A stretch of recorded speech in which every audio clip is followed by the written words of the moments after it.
Okay, you are all very welcome to this seminar called Syria, an ongoing disaster. My name is not Lise Berg, the General Secretary of Amnesty International. She has a severe cold despite the summer and she's still in Stockholm recovering. So I'm replacing her, and my name is Ulf B. Andersson. I'm the editor of Amnesty Press, the magazine of Amnesty International in Sweden. As you all are aware, the situation in Syria is very critical. The latest number says that about 1.5 million are refugees. Over 2 million are internal refugees. 8 million, a third of the population, is in need of assistance, according to United Nations' latest numbers. The war has devastated a lot of buildings. 1/3 of all Syrian houses has been damaged or destroyed. And there is no political solution, as we can see, in the very near future.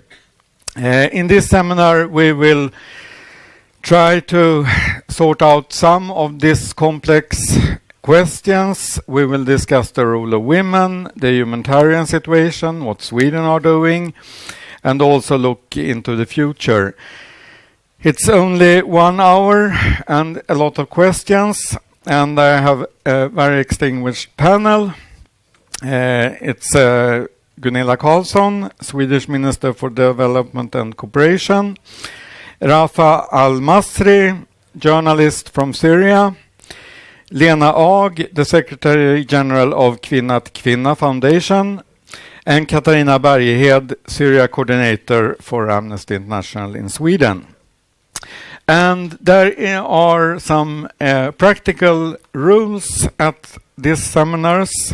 It will be broadcast on web live, and it will be recorded so you can watch it afterwards. And if you want to use Twitter about this seminar, you should use the hashtag Sommartorg. And in the end of the seminar, we will open up for questions from you, and that will be in the end.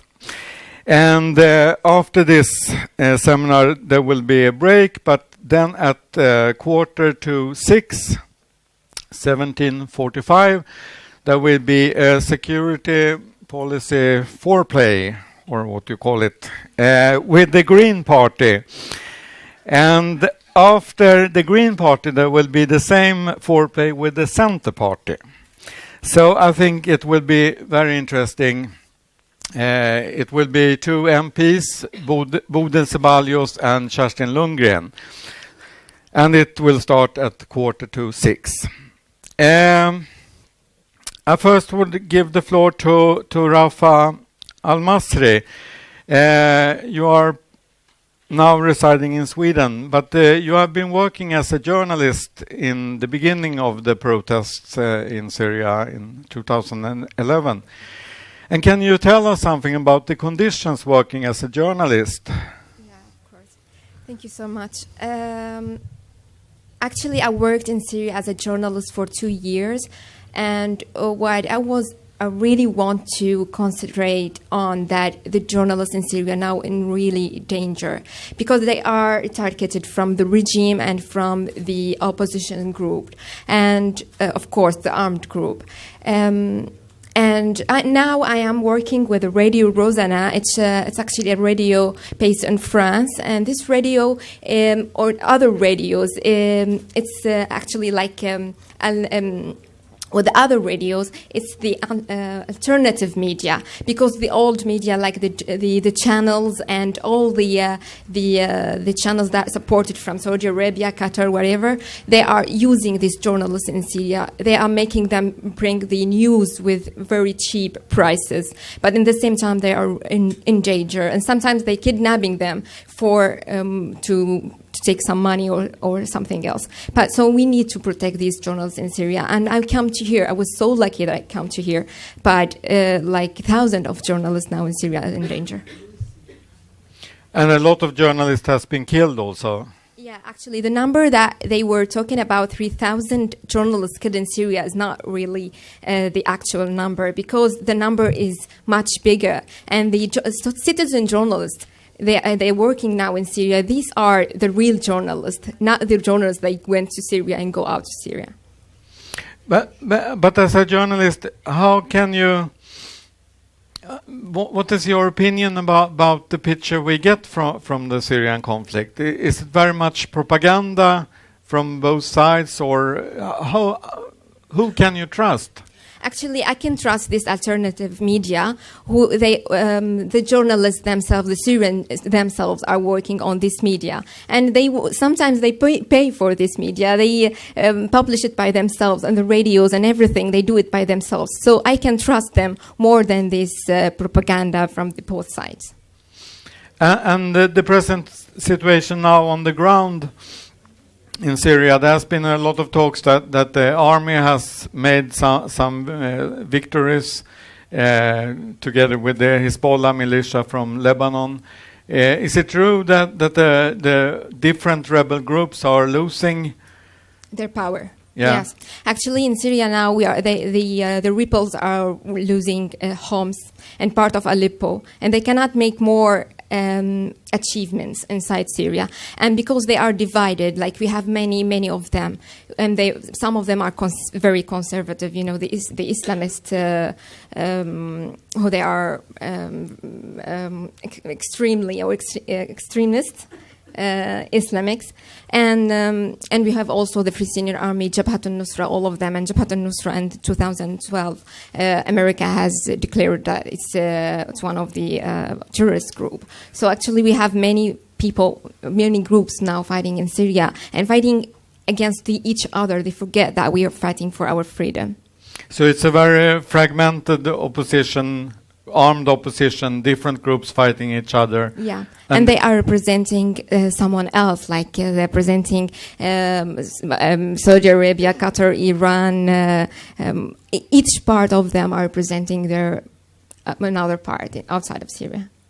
And the Syrian army, despite some defectors, it's still quite a strong armed force helped by Russia, Iran, Iraq.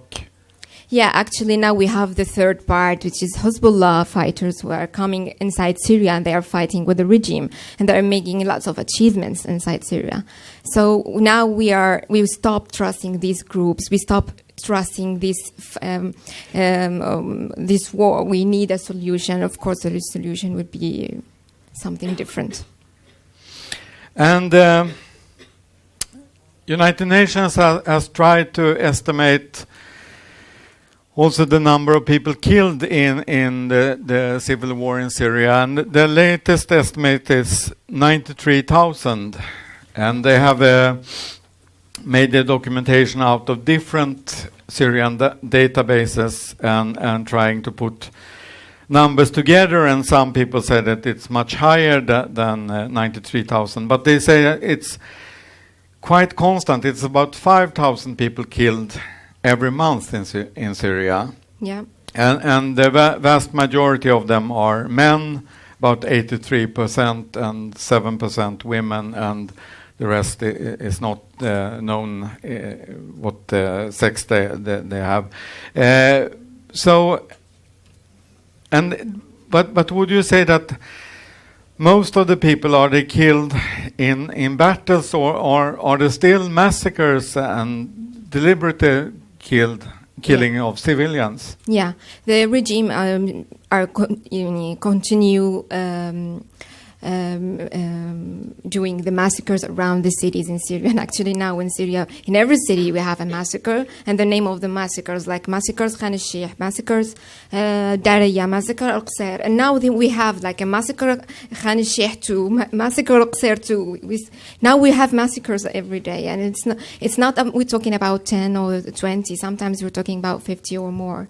And we also, like, we need to know that the people in Syria not only die because of the bombing, of the massacres, because sometimes they are dying because of the chemical weapons, and sometimes because of they're fighting between each other. And you know that in some place in Syria, in the north of Syria, the Kurdish and the Free Syrian Army fighting together and they're dying.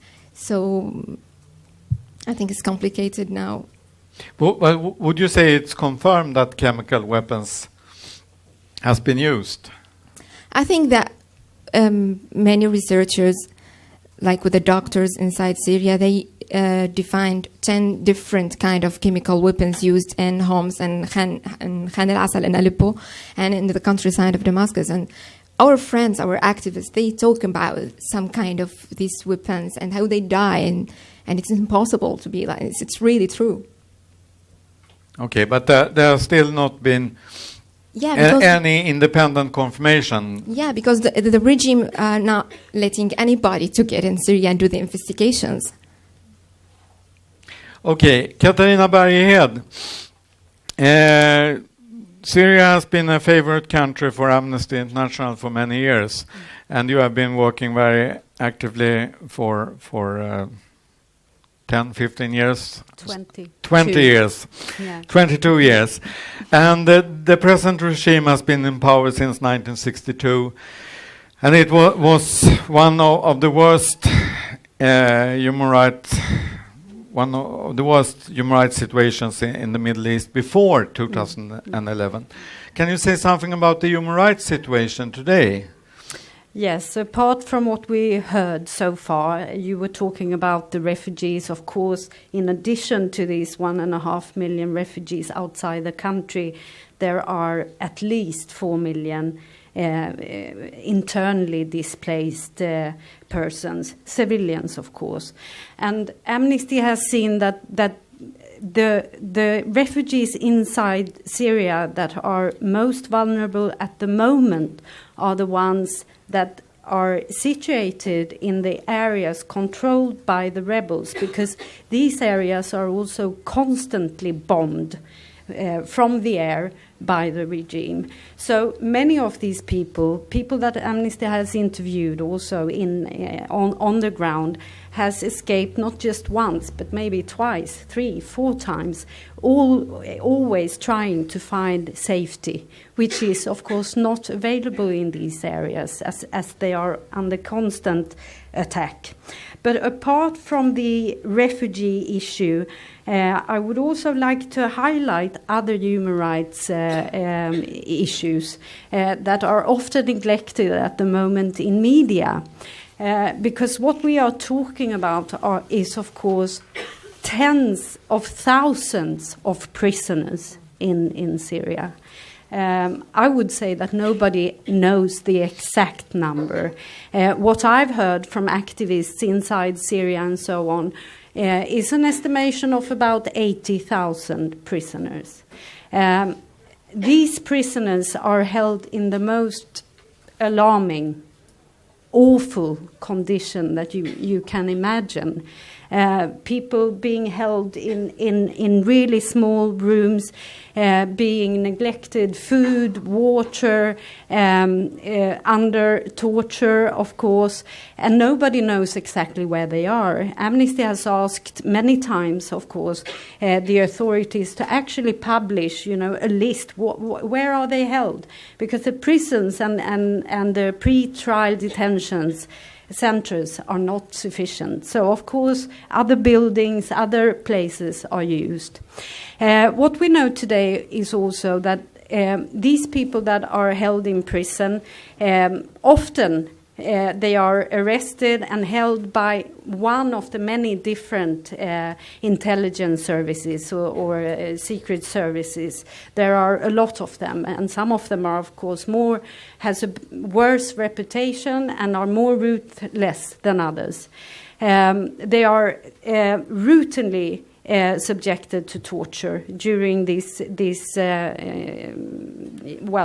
this period. Often they are transferred to other prisons in different parts of Syria. Almost all of them that actually receives a trial, because you have to keep in mind that people are dying of torture in detention as well. Some, very few, are let out of prison, but most of them are then transferred to the one and only anti-terrorist court. There is now, the normal courts do not work any longer. It's the anti-terrorist court. There is one anti-terrorist court. It's in Damascus. So sooner and later, many of these prisoners will sort of pass Adra prison, which is in the Damascus area, and of course all the time under extreme conditions. And as the media now is focusing very much, of course, and this should not be neglected. I mean, the really urgent humanitarian situation for the refugees, for other people inside Syria, also of course the situation in the refugee camp. But other human rights violations are somehow not spoken that much about. And in addition to this number, and Amnesty cannot confirm that it's 80,000. We wouldn't be able to do that. But because numbers in this situation is the most difficult thing to produce and to actually be sure that they are correct. But in addition, of course, there are thousands of people disappeared, unaccounted for. People that we do not know whether they are alive, whether they are dead, buried somewhere, which also leaves families and relatives in an extreme traumatic situation where they do not know whether to mourn their beloved ones or not. So this is just, I know the time is limited, but just a short glimpse of the kind of human rights violations that are currently taking place there. Women, of course, are also in prison, not a lot of them, but I think they are also subjected, Lena will talk more about that, but of course they are also subjected to the judgment of the society, labeled as bad women or so on. So they face the atrocities from the government, of course, but also sometimes from the armed opposition groups. There are so many of them now. I don't think anyone really can keep track because there are constantly new armed groups being just popping up really in all different cities and so on. And of course, the civilians are in the middle of all these. But can you say something in the rebel-controlled areas about the human rights situation? Because there are more and more reports coming now about atrocities. There are people. There was one 15-year-old guy killed in Aleppo, accused for blasphemy. And they have the new Sharia courts. Has Amnesty any information about this? What we have documented, of course, and I think what we will see also in the future is clashes between different rebel groups, of course, armed groups. It's not only now the regime and a unified opposition, armed or not. It's really a lot of groups who are clashing. And we've also documented a number of human rights violations and incidents, of course, where the armed opposition is really perpetrating serious human rights violations and violations that could be labeled crime against humanity as well. So this is something we definitely see. And of course the civilians are are sort of caught in the middle. Lena Ag, Kvinna till Kvinna Foundation is working with women organizations in the Middle East. And in the beginning of the protests in Syria, we could see from the pictures a lot of women being in the forefront of this peaceful demonstrations that was met by force from the regime. And then the civil war started. How has the role of Syrian women changed now? Well, let me just say something about how women are affected in the conflict. And we see more female-headed households at the moment, which means that women are responsible for the whole family, for finding food, security, places to stay, and it puts a lot of strain on the women. What we also see are abductions and kidnappings, both from government forces and rebel groups, using the abductees, the women, as kind of bargaining tools, maybe if they want to get prisoners out of prison, etc. But nobody knows really what happens to these victims. We also see, but cannot confirm the amount of sexual violence in the conflict. As Katarina said, it's very difficult during these times to sort of count numbers. But that's also difficult to measure sexual violence because of the stigma and because of propaganda in this matter. But the Secretary General's Special Rapporteur on Sexual Violence, Bangura, reports that actually in some areas it can amount to war crimes. And of course it also, and this is something that we have seen before, just the mere threat of sexual violence. When a rumor gets started that that troops are committing sexual violence, it makes people flee. It makes people just go off and leave their homes. And we saw exactly the same thing in Bosnia, actually. Just the rumors of sexual violence, and it made people go out and leave their homes. And of course, outside Syria, in refugee camps and in various places, we see also a rise of early marriages, child marriages, and that is both because families actually think their little girls need the protection of a man, but it also gives maybe the families a bit of economic security as well.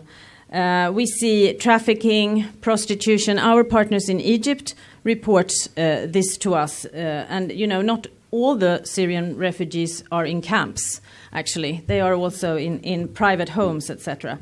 And on top of this, women's voices are not heard in the ongoing political processes. And as you said, despite the fact that women now have also organized themselves in various networks, and they were very visible during the first phase of the uprisings, in demonstrations, organizing sittings, reporting on violations, spreading information, and so on. And I've heard Syrian activists saying that they saw the revolution, as they said, as in several layers. First of all, they wanted to get rid of the dictator, but second, they saw it as a way of emancipating women as well. So, and many of them were actually very skeptical about using military means for the sake of the revolution. So, but by the time now that the conflict has been militarized, you see women more in the background. But on community level, they organize, they support behind the scenes, they do humanitarian work. Organize help. They also, as I said, organize on a political level to have a voice in the future peace and democratic process. And also some women take up arms. I mean, that, as snipers, both on the government side and on rebel side, there is something, you probably know more about this than I, but there are a group called the Lionesses of National Defense, which is al-Assad's, part of al-Assad's defense. So women are organizing. Women do have a voice. Some actually activists say that Syrian women, among all these atrocities and a very dire situation and marginalization of women, Syrian women will not keep quiet anymore, they say. They are out of the houses, they take part. The question is, will we see and listen to them? When you have contacts in the Middle East with the organizations or in the refugee camps, Do you see any positive signs from women organizations to overcome these sectarian divisions that are so obvious in Syria today? I mean, if you see the refugees, if they are Christians, they flee to one part. If there are Alawites, they flee to another part, and if there are Sunni Muslims, to another place. So the society is also divided now. The society is divided, but not all camps are divided. People do live together as they used to do. So, but I mean, it's true that very often you see, you know, in general in conflict regions, that women sort of take a middle ground. That women try to reach out to each other, and they do in this case as well. It's not just brought to the surface. It's not something that you see, you know, and that is recognized from outside the political actors. And of course, one of the things, and we can talk more with Gunilla Carlsson about this, is of course the necessity for outside actors to kind of look at the peace, the people who actually are talking about peace, that are doing peace work on the ground. You know, to really to recognize their work. Gunilla Carlsson, can you describe what Sweden is doing at a humanitarian level?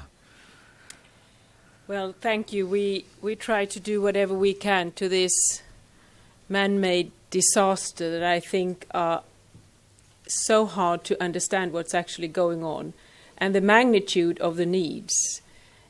This is the worst situation I ever witnessed, because I've been doing humanitarian assistance now for 7 years, and to see that a society that, of course, with huge human rights deficits, at least there were people going through their jobs, living together side by side, and trying to just move on in their daily lives, now that perhaps up until half of the population are so affected by the war, so they need the help from the outside. I never thought that I 2 years ago should say that to the country of Syria we should have half of the world's collected humanitarian assistance directed there. The figures are unbelievable, and the sufferings and the uncertainty for the humanitarian workers are enormous. So it's not only very, very difficult situation, it's also very, very dangerous and very, very hard to have the humanitarian assistance to come through, because the situation on the ground are that desperate, but also that there are so many armed groups, and that it's very, very hard for the United Nations and other partners to really make the efforts come there. So what should we do about it? Of course not to turn a blind eye, but I have to say there are no humanitarian solutions to this. There must be political solutions to this situation.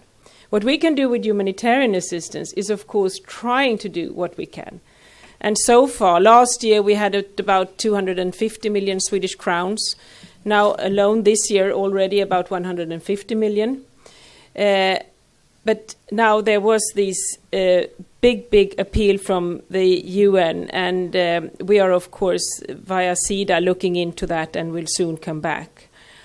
We are trying specifically also to see what's happening in 2 years of conflict. Imagine 2 years without vaccines to the kids. Now it's not only that they see their perhaps beloved ones die, or they are living under physical and mental trauma. They are also, of course, being affected by diseases now, and the lack of water, hygiene, and so on and so forth. So the needs are huge, and it's also very hard for us to have the help to come through. Despite that, we are really trying to do whatever we can. But the situation is extremely hard, and we have to work for a political solution and to do whatever we can. That's why we also, within our development assistance, are trying to look to the future and trying to see within this chaos, trying to assist those that might be helping to come out of it one day. And that is, of course, journalists, to have the documentation, to work with these, because truth is the first victim in war. And how can we support those journalists we talked about? To see also the need for having women participating in peace negotiations, and also to let the young people have a voice, to see how they can participate in a might be further future constitution for the country. It looks very awkward when I'm saying two things at the same time. But this is what we have learned. We have to try to do how sad and how devastated we are ourselves to see can we do both at this critical moment. And we try to. But I never imagined that we would be in this situation in the summer of 2013. If we just jump to this question about peace negotiations and women, I mean this so-called Geneva II, which should have been in June, and now maybe in August, or we don't know. But if there is a peace meeting in Geneva, how is it with women representation? Lena, do you know anything about that? Yes, I think Gunilla knows as well, very well. I mean, that it is actually abysmal, I must say. It's, again, we see. I mean, the people who are in charge of actually trying to push the different sides in the conflict to the negotiating table is a very male group of people. We see President Obama, we see his foreign minister, we see Putin, Lavrov, we see Brahimi, etc. Very male setting, and Brahimi is a good and very skillful man, no doubt. But I think this is. I know that we, some, not me personally, but others have tried to kind of discuss these aspects with him. I'm not sure that he's very open to it. But I really think that we need to find new ways of dealing with peace talks, and you have to open up. You cannot only concentrate on the two or several sides with arms in their hands. You have to. There are several stakeholders, not only women. There are many stakeholders, civilians in between and groups that you need to listen to. And we know for a fact, we have evidence now that peace processes, peace talks that are more inclusive, that opens up not only to the armed fractions and the warlords, are just more successful and have a better stability, so to speak. And we know that from Northern Ireland, for instance. But we know also when things go very, very wrong, as they've done in Bosnia, which was a really top-down process with you flew out basically the major politicians and you forced them to negotiate peace. Which it's easy to say afterwards, but under the circumstances, of course, you needed a ceasefire, no doubt about that. But now you do have a country that is completely divided, along ethnic lines, and you really don't have a functioning state at all in Bosnia. Yeah, So- Gunilla, there is a resolution 1325 from the Security Council in year 2000. Can you, as the Swedish government, try to put some pressure if there is a peace meeting? Absolutely, and that's what I tried to say, that when we are also delivering humanitarian assistance, to see how we can see to the most vulnerable and to use, of course, the principles of this, but also trying to reach out and empowering people while helping them in this horrible situation. When it comes to the capacity in the society, we know that there are so many skilled women in Syria, well educated. We can reach out to lawyers, to doctors. There are also, of course, a lot of people in everyday life and all walks of life that could and should be part of this. And we also know that perhaps women and children are those that suffer most. So they have the most to do when you are going to reconcile, because we have to plan for a time of reconciliation, of forgiveness, but also bringing justice. And there I think the voices of those who are most affected are so important to bring to the table as early as possible. And that's why we talk about trying also with the capacity building in women's groups and others to see that there should be that possibility. However, I've learned that it's very hard to impose peace from outside or to say you should do it this way or the other way around. I worked now with the so-called opposition, and I'm not giving in, but they are becoming more and more fragmented. And in the beginning, there were quite a few women around, but I see less and less of them in proportion, as well as they are deteriorating as well. And of course, the Syrian society before, there were a lot of strong women, but they perhaps didn't hold power in this very oppressive society. So I think we have a long walk to do, and we also have to push on this. But also, I think there is a lot of good male negotiators as well that can look to the specific needs for women.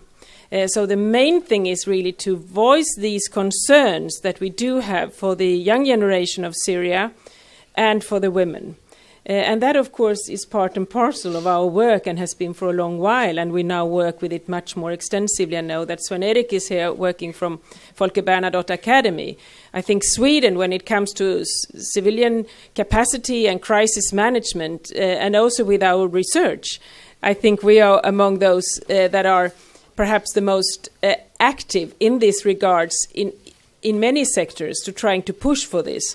But don't blame Sweden if we are not coming with women to the table, because we have to find the Syrians to take on that responsibility, and of course also to push with our partners to ask for what's the perspectives of women and have you listened to them. Katarina, Amnesty has also some concerns in this question. Yeah, I just wanted to underline that what we can do, both NGOs and governments, is of course to amplify the voices of the women, because they are there. There are new networks being set up and so on. And I think it is worrying actually to hear some of the leading representatives from the former Syrian National Council, which is now part of the new Syrian National Coalition, to say that, yeah, we've really raised our ambitions to include 15% of the people in our council should be women, because, I mean, the very, very few that has been there are not any longer in that council. So I do think that, you know, governments and NGOs have a role to just amplify the women's voice, because they are there, but maybe not as visible, maybe not as present somehow. There is a group called Friends of Syria, and they recently had a meeting in Doha, the capital city of Qatar. And on the 22nd of June, they agreed, and this group consists of United Kingdom, United States, France, Germany, Saudi Arabia, Qatar, Turkey, Egypt, etc. And they agreed to provide urgently all necessary material and equipment to the opposition on the ground, each country in its own way, in order to counter brutal attacks by the regime and its allies. And the Qatar Prime Minister said that providing arms may be the only means of achieving peace. The U.S. Secretary of State John Kerry has said that the decision from United States to arm the rebels was not to seek a military solution, but to give the rebels more power to negotiate an end to the conflict. And this question about the arms embargo has been very heated during the last few months, and the European Union has been split in this question. And Gunilla Carlsson, what is the Swedish government's position? Well, it has been very clear that there is no lack of weapons in Syria for the moment. On the contrary, the situation on the ground and the danger for civilians would, of course, be even worse when we have more weapons. It's obvious. I'm also responsible for humanitarian assistance. And to see that come through, to see that there is even increased levels and opportunities for more of arms and more of violence and death is, of course, not something that we applaud, to put it mildly. You also know very well that the Swedish Foreign Minister Carl Bildt was the one in the European Union that was strongly opposed to this, I think, thanks to what we have learned. I said there are no humanitarian solution to this crisis. There are no military solution either.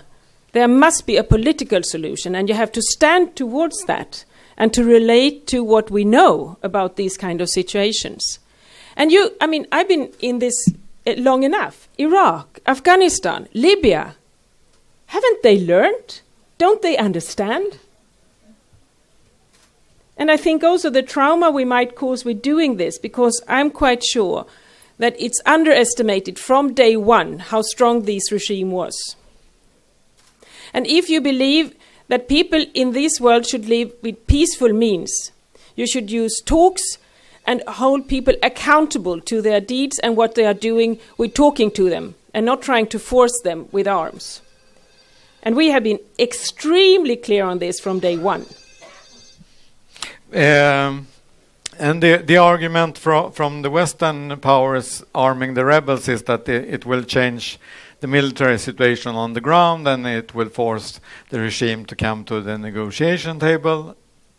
Do you see any point in these arguments?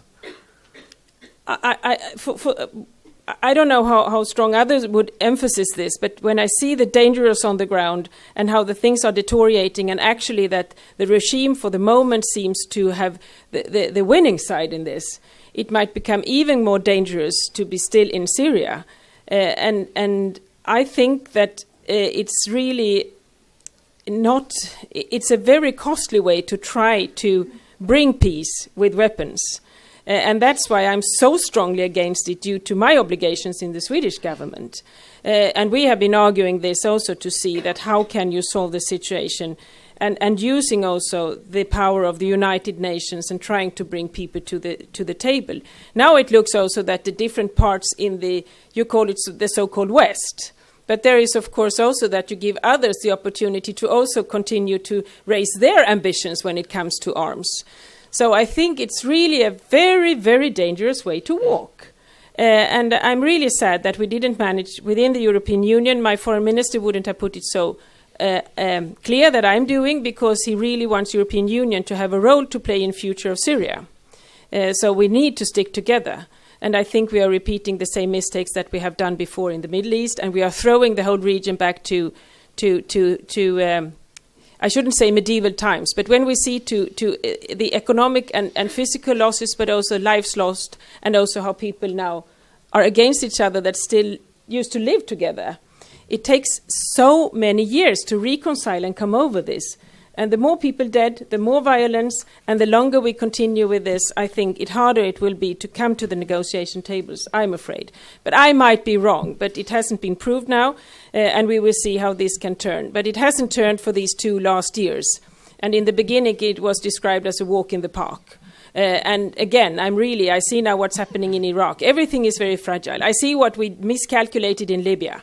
And now we are repeating ourselves again. Rafa, many civilian activists from the first year of the Syrian revolution, they feel betrayed now because it was their revolution for democracy was taken over by armed groups supported by the outside.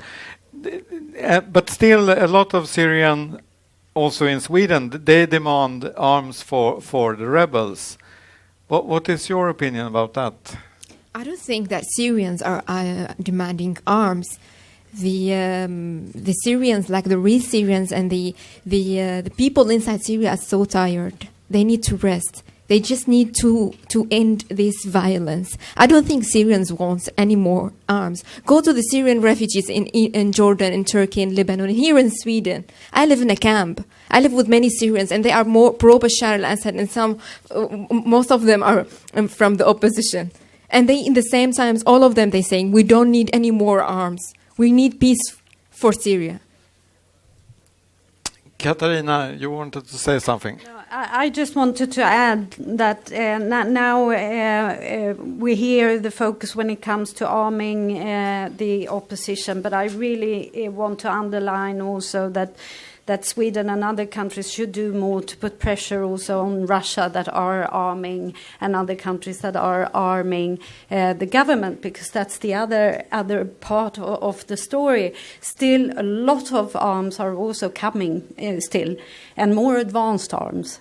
And of course, the consequences again for the civil population will be worse with even more sophisticated arms, and they are pouring in also still to the Syrian government. So that is one other issue as well: how to put pressure on Russia and others that are actually supplying this regime in Syria with arms. But Amnesty demands arms embargo against the regime, but not against the opposition. What we're saying is that, you know, countries should apply now the rules of the new armed trade treaty, which means that in order to be able to supply or sell or whatever, transfer weapons to any party, you should make a thorough risk assessment, of course. How are these... is there a risk for these arms to be used to perpetrate human rights violations and so on? And of course, in reality, that is almost impossible to do when it comes to Syria today. How can you make a proper risk assessment and actually be sure that these weapons are not going to be used in such a way? One other issue of this is, of course, do they have the competency and technical skills and so on to use these arms in a way that complies with, you know, international humanitarian law and war laws, so to speak. So in practice, of course, this is very difficult. But we were disappointed that the EU were not able to immediately agree to renew the arms embargo on the Syrian government, of course. Although there might be little risk that any state in EU are now supplying arms to the Syrian regime, this was disappointing, and we've been calling since 2011, April 2011, for an international arms embargo when it comes to the Syrian government, and that is still a position of ours. Just a small remark that Croatia, before it entered the European Union, there was a big shipment from Croatia in the winter of this year to the rebels, paid by Qatar. So there is a lot of surplus of weapons, especially in Eastern Europe, that you can sell. A short look into the future. International Crisis Group came with a report last week, and they described the situation today as a proxy war with Syrians as the primary victims. And that's the present stage and the likeliest forecast for the foreseeable future. And it's a very pessimistic report to read. If we just give a short answer to a very difficult question, what can the international community, what can European Union, what can United Nations do if you make a wish list? We start with Lena. Well, no, you know, I can just echo. I mean, it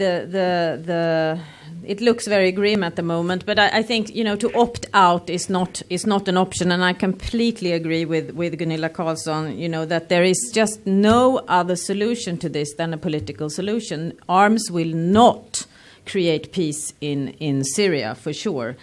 You know, as I said before, I mean.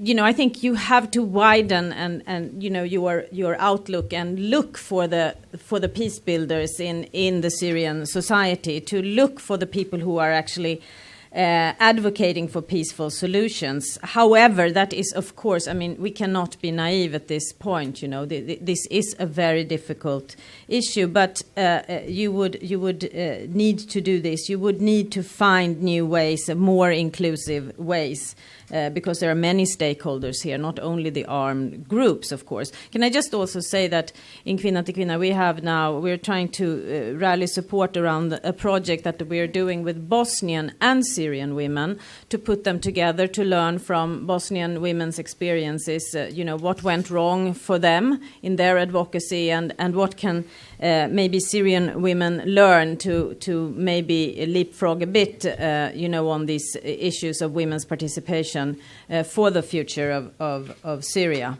I'm afraid that's the best answer I can give at the moment. Katarina Berghed. Yeah, unfortunately, at this moment there is little, light. But still, this is not a reason for not trying and continue to pressure for a political solution. I think it's crucial to remember that.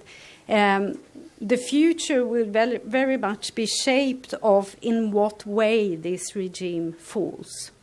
So is there a military international intervention? Is there a coup, a military coup within the Syrian government? Is there are the armed forces going to get the upper hand and make the regime fall? Or how is the regime going to fall? Because that is going to shape the future. And I think we need to bear that in mind and really work hard for a political solution. Although it seems dark, there are the Geneva II peace conference, which are constantly postponed, and the parties can't even agree. Who to invite? Who's going to sit there and negotiate at the negotiation table, and the opposition at this moment, of course, has also said as long as Hezbollah, Iran, and others are invading Syrian territory, we're not coming to any kind of peace negotiation. Get them out from here. So, of course, it's a really, really complex situation. I think the world. The international community and the UN, unfortunately, which is completely politically handicapped when it comes to the Security Council. But we do need to talk about the very, very importance of accountability as well. People, whether it's government, security forces, whoever it is, the regime and individuals in the opposition will be held to account for the human rights violations they have made, and this it needs to be constantly and no side. I interrupt you there because we will open up for questions also, but short answer from Rafa. I think we need the political solution, but we need to support the media, support this peaceful struggle that we still see it in Aleppo, in Damascus, and Homs, and everywhere in Syria. But they are facing much violence against them, of course, from the armed opposition and, of course, the regime. So we need to support them in case the war end soon, so we can survive this community, because these women and this peaceful struggle, who is the people who are going to build Syria again? Thank you. Gunilla.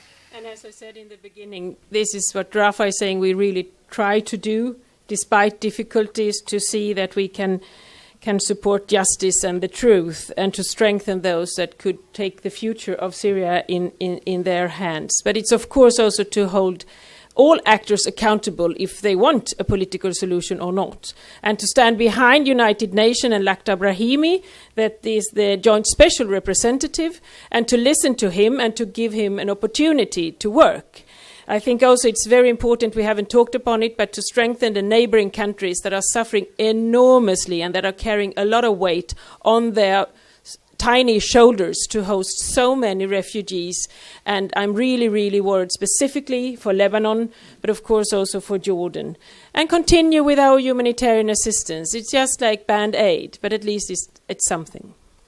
Okay, maybe there are some questions. Yes, I see 3, 4 hands. We will start We have a microphone, yes. And please introduce the woman here. Please introduce yourself and make it short question, not long statements. Okay. Yeah. Thank you. I am Pia Stavos-Meyer from the Red Cross. It is extremely difficult today to deliver humanitarian aid inside Syria, and it's very dangerous. 80% of all the aid is being delivered today by the Red Cross, 20% by the UN. Considering the very big appeal that has been launched now by the UN of over $4 billion, how do you, Gunilla Carlsson, see the capacity of the UN to really deliver in practice inside Syria? Very hard, as you said, and thank you so much to the Red Cross that also with its local partners have managed to do a lot of good delivery in the difficult circumstances. We are, of course, assessing now how the UN can act better together, but it's also very hard for them because they sometimes tend to be part of the conflict. And we have very, very hard now to uphold humanitarian principles in this chaotic situation. So we really have to work together and finding out how can we reach the most vulnerable. And it's really not easy. And thank you for your committed work. And thanks to all your local people that are doing enormously good. Varsågod. Per Kramer, University of Gothenburg. You're all very heavily advocating a political solution as the only possible. And I agree. Then we end up with the question of legitimacy for such a solution. And there are two, to my mind, core questions then. To what extent do the armed opposition group maintain a popular support, and to what extent are they representative for any kind of Syrian interests today? And the second question is, of course, is there a peaceful, organized opposition movement still maintained in Syria, which has the capability of representation? Who wants to answer that? Tricky question. Rafa? Yes, actually, the most of the people in Aleppo, when Aleppo started the revolution in Aleppo, they refused the armed and refused everything. And when you go to the country, if we want to put pressure on the country so they don't send weapons to Syria, this is not going to make any progress because the weapon coming to Syria through a secret road. So, and the princes and around the world, around Saudi Arabia, Qatar, wherever, they sending these weapons. And as well, Iran and Hezbollah supporting Russia, supporting the regime. So I think this is not about what Syrian people want, because we are trying to raise our voice that we need to continue with this peaceful struggle. And whenever we're trying to do that, you see this flag in Aleppo. When you raise this flag in Aleppo, you get shot by the Jabhat al-Nusra. So this is not our choice. And the other question was? Is there a peaceful opposition movement which is still maintained, which has the capability of representation? Yeah, actually, we are still working on this, and we are the demonstration now in Syria is very hard. Like, you cannot go and demonstrate in the street, but in the same time, they are still doing this in Aleppo, but they are not united because the sound of the arms is louder than the sounds of our demonstrations. Okay. My name is Sahid Draven. I come from Haninge. I am a local politician. I'm from the Milio Party. I have been listening to you people, and one thing we have to rectify before I come to my question. You people are labeling these people as rebels. They are not rebels. They are freedom fighters. That you have to understand first. The Assad regime has been, in power for many years in Syria. The father, he took the power from the father, and the father made a military coup. He was not elected by the people. He forced himself to the people. That we have to understand. Now, the Middle East is a chaotic situation that we all have to understand. And the Security Council, they are having veto rights. Veto. After the Second World War, we are now living in the 21st century. We must go back to the United Nations to give every nation the power to have a vote. And then from that, we can rewrite history. Because we are sitting down here. My question is, you were saying that we don't have to arm the rebels. What can we do? Because it is Russia which is arming Syria. They have military base there. Just recently, they've got surface-to-surface air missiles. Okay, so what can you do from the Swedish government to influence the United Nations and the European Union to have a political solution that you people are taking of? Because people are dying for the past 2 years. Why did we make an intervention in Libya and not Syria? That's my question. That's a question for Gunilla. And also maybe this question about if the General Assembly make a decision like they made in 1950 about Korea, would that be a way around the veto in the Security Council? Well, I don't want to speculate in that, but I think I very much agree with the crisis group analysis, and we have a proxy war. And that's why I say that the time has come, because I agree with you, there were people dying for freedom in Syria before this war. They fought for their freedom really before as well. And many people turned a blind eye to them because they worked with oppressors. Now we have a totally another situation in the world where we are much more transparent, but also that the thing in Syria is extremely complicated. And that's why I think why I'm so against arming the rebels is not that I don't believe in freedom fights, but I like freedom fights to be done with words and not with weapons. And of course they have to be able to protect themselves. And there we need to be able to stand up better than we are doing. The problem is, I think, that the regime is still that strong. And from my point of view, as we see how the world is still organized within the UN for the moment, we can wish and we can dream. But we have the UN that we have today, and that has to be held accountable for what they are not doing good enough for Syria. And trying to push Russia and others to take on their responsibility.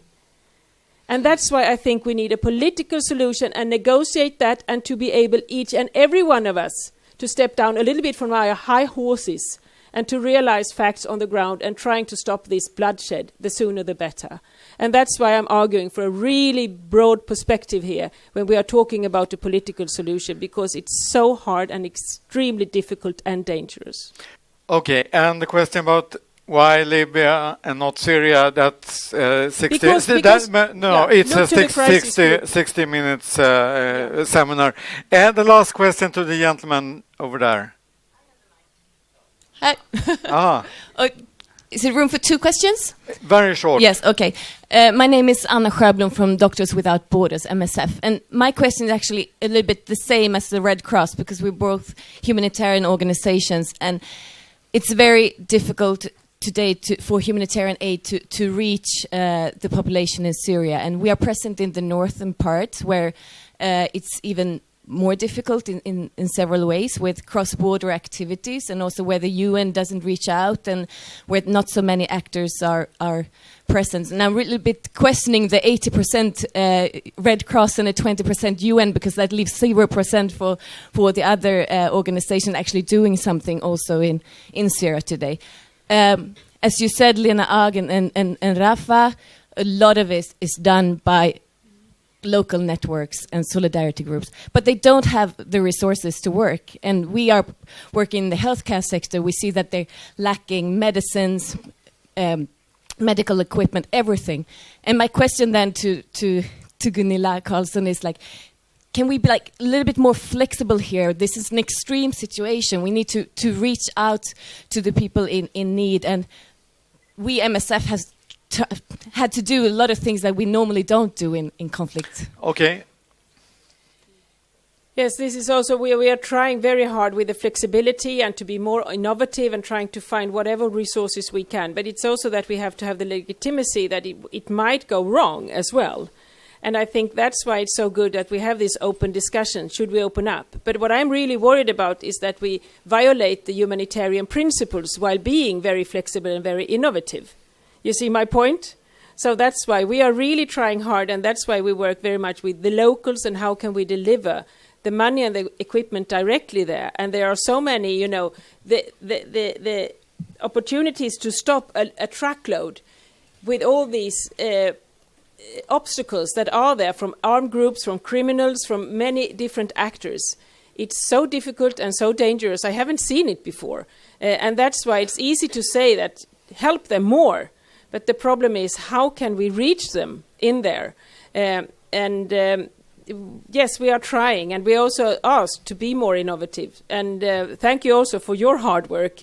And again, can I plead to you, don't stop believing in the United Nations. We need good humanitarian coordination, and the UN has that responsibility. And they are trying hard, they as well.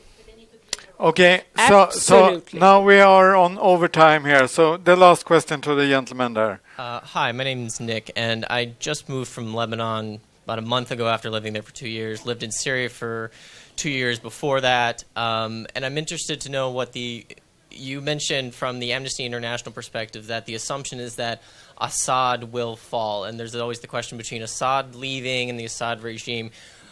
Are NGOs, Syrians, and journalists alike, and the Swedish government all still operating under the assumption that Assad will leave or the Assad regime will fall, and it's simply still a matter of time? Because I know I myself, having lived there and then 2 years ago when this started, was basing my thinking on that assumption, and now 2.5 years later I find myself questioning that a lot. So I don't know, are organizations, governments, and individuals still operating under that assumption that Assad will leave? Yes, who will start? Lena. Very difficult question. I really can't answer that question, actually. I don't. I think, we work very much through our partners and support women's groups in many countries, in host countries for refugees. We have contacts inside Syria. Without, a guess from my side would be, yes, these groups have still the assumption that Assad will fall, but we don't know. Rafa, do you think that the regime will fall? No, I don't think so. Gunilla? No. We need to negotiate with them. Unfortunately, we can hope and we can dream, and we have been doing that for 2 years. Yes, we could have done it in the beginning if if things worked out well and if we were united, but we missed that opportunity. And now we are in the midst of this crisis. We have to realize facts on the ground and stop dreaming and start acting. And we can all think about the civil war in Lebanon that lasted for 15 years before there was a solution, and Syria occupied Lebanon de facto. So I want to thank the panel, Rafa Al-Masri, Lena A, Katarina Bergheden, Gunilla Karlsson, and this seminar was arranged by SIDA, Kvinna till Kvinna Foundation, and Amnesty International. And it was very good questions that you all had, despite the lack of time. So thank you very much.